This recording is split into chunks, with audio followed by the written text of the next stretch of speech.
After announcing that the Pope had returned to the home of the Father, Irish-American Cardinal Kevin Farrell took on one of his biggest roles yet. The Camerlengo, or the person who runs the Vatican after the death or resignation of a Pope.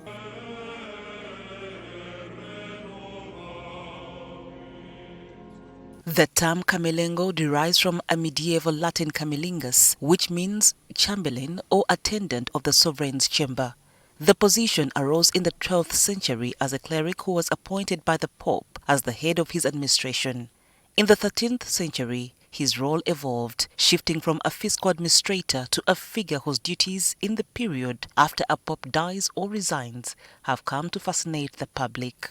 Pope Francis nominated the Cardinal for the role in 2019. The Cardinal will remain in the position during the period between the death or resignation of a Pope until the election of the next pontiff. He presided over the certification of Francis' death and laying his body into the coffin. He's also playing a leading role in the centuries-old ceremonies to mourn Pope Francis. Born in 1947 in Dublin, Farrell attended the University of Salamanca in Spain and the Pontifical Gregorian University in Rome, according to the Vatican. He held roles in churches around the world, serving as a chaplain at the University of Monterrey in Mexico, as well as at a parish in Bethesda, Maryland.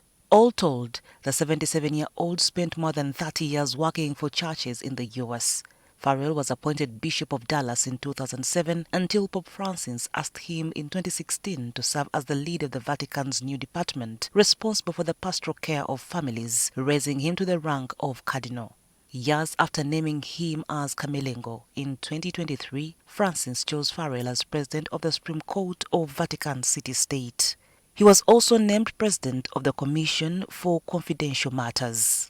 As Camerlengo, Cardinal Farrell is tasked with making arrangements for the conclave as seamless as possible, the process through which the next pontiff is selected. However, the Camerlengo's powers are limited to the day-to-day administration of the Vatican, and he chairs a committee of 3 other cardinals as he carries out his duties.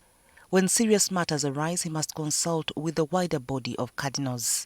Technically, a Camerlengo can become Pope, as has happened twice in history. Gioacchino Pecci, Pope Leo XIII in 1878, and Eugenio Pacelli, Pope Pius XII in 1939. Farrell is the highest-ranking U.S. bishop in the Church Central Administration. He has the advantage of being a fluent English, Italian, and Spanish speaker, the most widely spoken languages in the global Church. He is also known to speak Irish Gaelic.